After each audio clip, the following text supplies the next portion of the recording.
Et bien le bonjour les amis, bienvenue sur Moula Crypto Gaming. On est en septembre, c'est le retour des vacances. Je suis de retour et je vais reprendre avec une petite vidéo airdrop. Mais avant, si vous ne connaissez pas, moi c'est Moula et je fais des vidéos sur YouTube, Lensub et Kavari sur les jeux NFT Play to Earn en français. Mais je me suis mis dans la tête que j'aimais bien faire aussi quelques airdrops et en plus je trouve ça assez ludique, amusant. C'est comme un jeu, donc on est dans la thématique de la chaîne, donc c'est nickel. Et aujourd'hui, je vais vous montrer comment battre 99,9% des hunters de airdrop comme moi. Voilà, tout simplement. J'ai vu ce petit tweet de notre ami Leshka.eth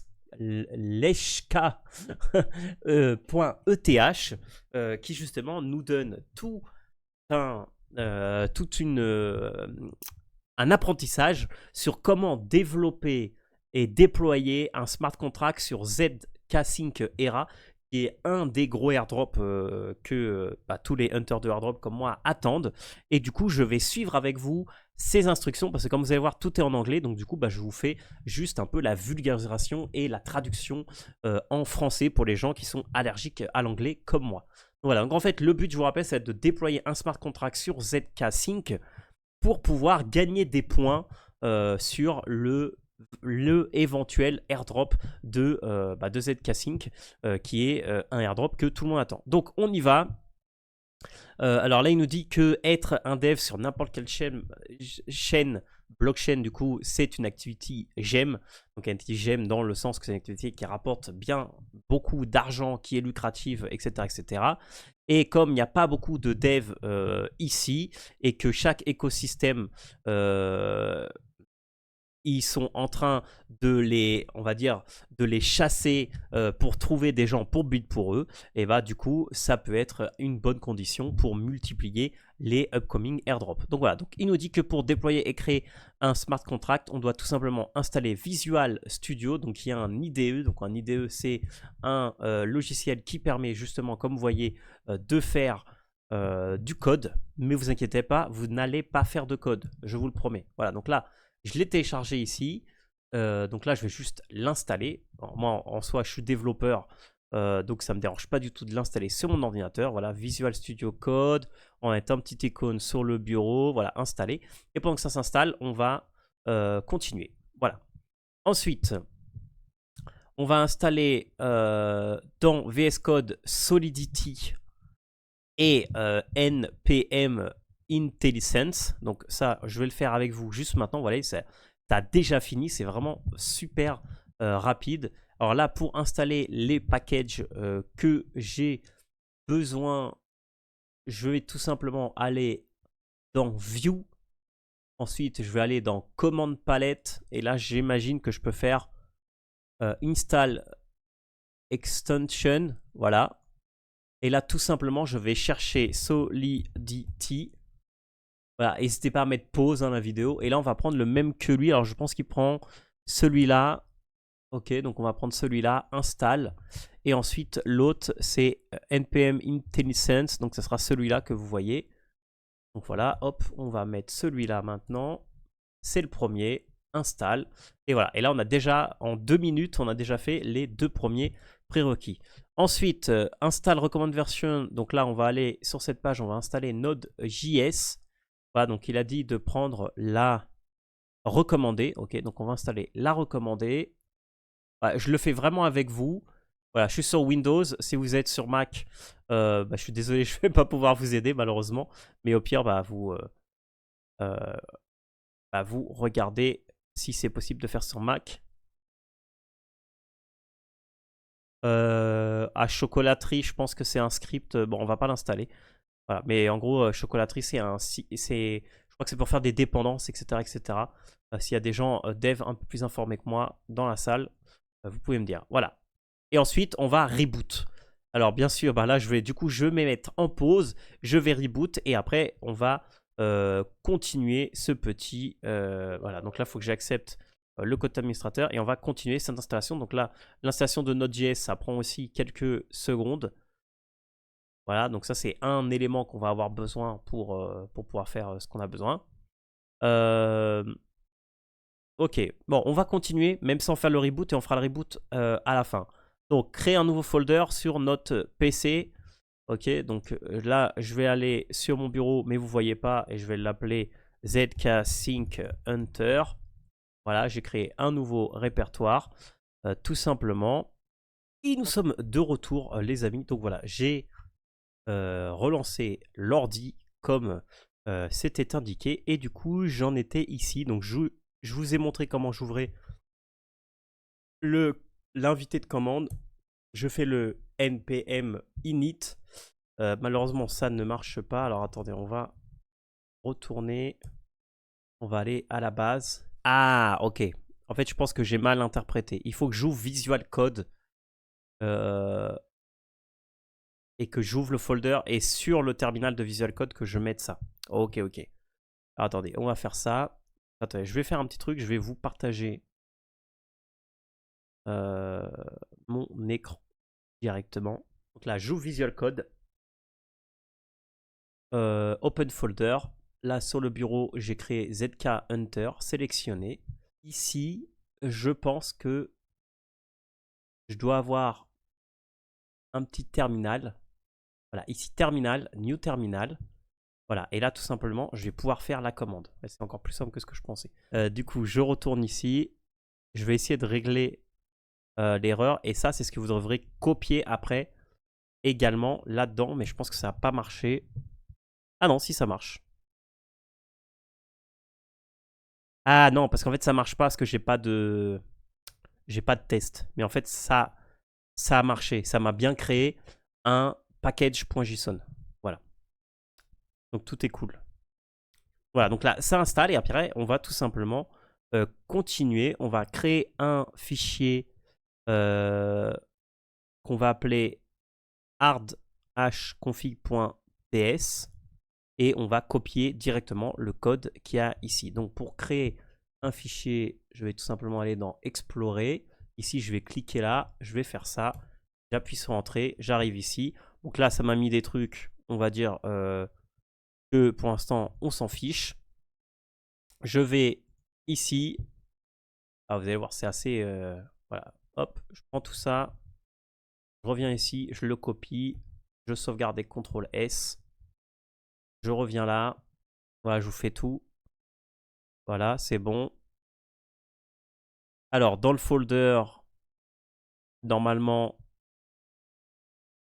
il faut que je crée euh, directement deux folders. Un qui s'appelle Contract et un Deploy.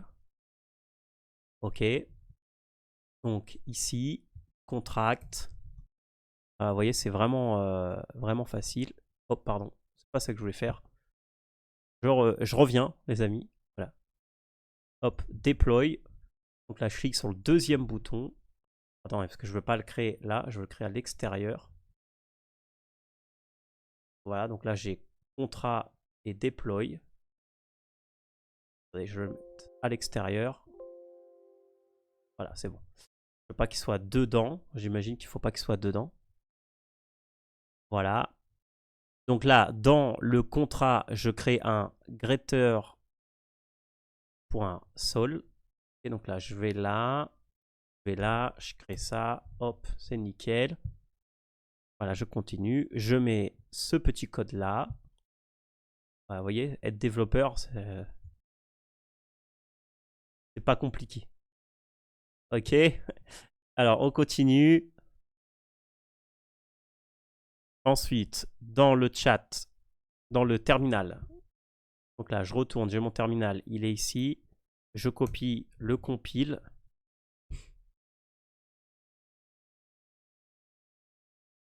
Donc normalement, si j'ai un truc, si c'est OK, je devrais avoir ça. Donc là, on va mettre yes, process. Et on va voir si tout va bien. Voilà, comme il met une erreur dans le at, je sais pas si ça va être OK. C'est install tout simplement. OK. Il n'y a pas de -i. OK, bah install. C'est parti. Voilà. Alors, peut-être que c'est avec un H, un minuscule. Voilà, on dirait que c'était avec un H en minuscule. Voilà, donc si vous avez la même erreur que moi, bah faites ça. Copier, voilà. Voilà, compile, pardon, c'est bon. Alors, option must be set to. Bon, on va continuer quand même pour que je vous montre quand même le reste. On va aller dans Deploy. On va créer le fichier qu'on nous demande. Et le deploy TS. On va prendre le code et après, en off, je vais regarder c'est quoi l'erreur et puis je vous dirai. Voilà, mais comme ça au moins, je peux continuer. Ça a l'air bon. Ça, il m'a pas mis d'erreur a priori, donc c'est bon. Et ça, c'est le JSON et le JSON lock. Et ça, c'est le node module qui m'a installé, j'imagine, pour faire d'autres trucs. Voilà, une fois que vous avez fait ça, on remplace la private key par la note.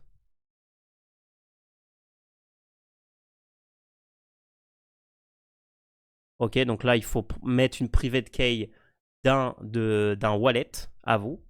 Voilà, donc ça sera dans le fichier deploy. Ici, vous avez une private key. Donc, bon, on peut peut-être... il faudra mettre là celle du wallet où vous voulez récupérer le airdrop, j'imagine. Et après, là, vous allez tout simplement deploy. Et en faisant ce deploy, normalement, vous allez avoir directement le smart contract qui va être déployé. Voilà. Bon, il faut que ça compile avant, j'imagine. Hein. Là, j'ai cette erreur-là, mais je vais regarder. Et puis, je reviens vers vous dès que j'ai corrigé ça. Alors, je suis de retour, les amis. J'ai réussi à régler le problème. Alors, tout simplement, vous faites un npx tsc-init.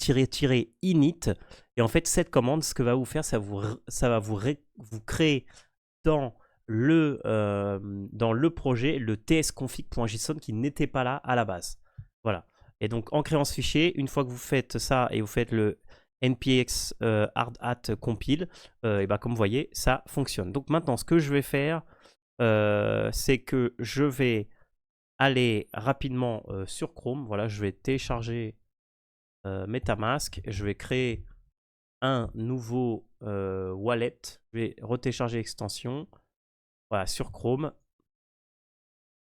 Et puis je vais me créer un nouveau wallet. Je vais prendre la clé privée. Et puis je vais la mettre. Comme ça, je vous montre un peu comment on fait ça. Voilà, c'est bon.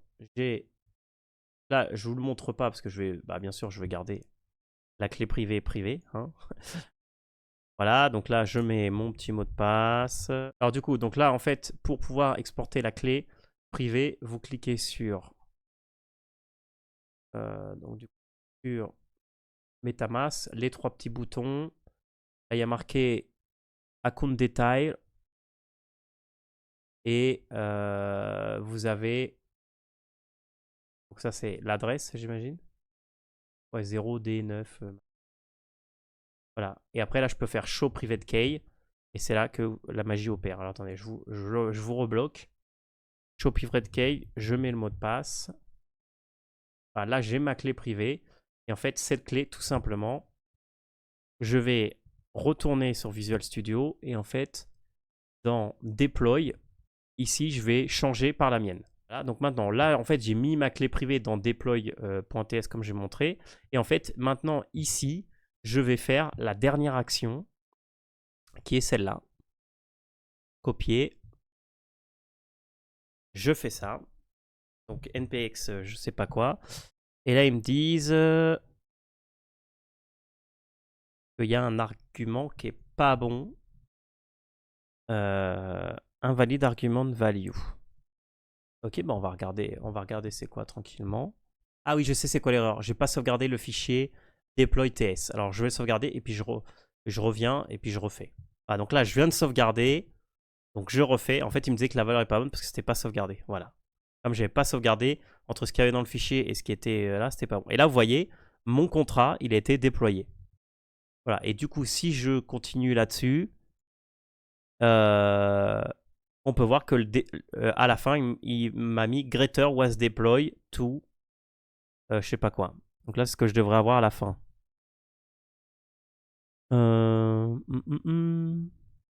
Bon, là, forcément, ça a été déployé parce qu'on voit tout ce texte. Ah, que j'ai pas... Ok. Et vous voyez, en fait, ça s'est pas fait parce que j'ai pas de... J'ai pas de... J'ai pas de gaz. Donc, en fait, il faut que je mette un peu d'éther là-dessus. Donc là, ce que je vais faire, c'est que je vais prendre l'adresse du wallet. Et du coup, je vais mettre sur mon wallet perso. Donc ça n'a rien à voir avec ce que je suis en train de faire. Mais bon, voilà, je me mets sur mon wallet. Je vais mettre sur Starknet. Attendez, je suis en train de le chercher. Non, ZK-Sync ERA. Voilà, bon, j'ai pas grand chose, mais bon, je vais envoyer du coup là-dessus. Je sais pas si avec. Même avec. Voilà, je pense qu'avec 5 $, ça devrait suffire. Alors, on va confirmer. Voilà. Et après, je vérifie du coup de l'autre côté que j'ai bien reçu. Donc là, si vous voulez faire le truc jusqu'à la fin, vous allez sur chainlist.org. Ici, vous mettez ZK-Sync, voilà, au cas où vous êtes, voilà, ZK-Sync manette. Vous connectez votre wallet. Il le veut bien. Il n'a pas envie. Bon, il n'a pas envie, mais c'est pas grave. J'ai mis, normalement, j'ai mis ce qu'il faut. Alors, je sais pas pourquoi. Alors, peut-être que c'est Chrome qui bloque, tout simplement. Bon, enfin bref. Je retourne sur Visual Studio. Je refais mon déploy et normalement, là, je devrais avoir du gaz. Assez de filles. Et voilà. Et là, vous voyez, ça a été déployé sur 0, machin, 4C, blablabla. Voilà. Donc là, c'est bon. J'ai fini. Et avec ça, sur ce wallet, eh ben, peut-être que j'aurai des chances de gagner un airdrop. Voilà. Alors, j'aurais pu faire avec mon wallet principal où je fais les airdrops. Mais comme je mets ma clé privée sur un fichier qui est sur mon ordi digital, je veux dire, qui potentiellement, ce fichier peut être récupéré en manière locale parce que mon ordi est connecté à Internet, et bah, je préfère pas le faire sur mon truc. Et ça, c'est ce que je vous conseille en termes de sécurité. Faites plutôt ça. Voilà, faites plutôt comme j'ai fait, vous créez un nouveau wallet.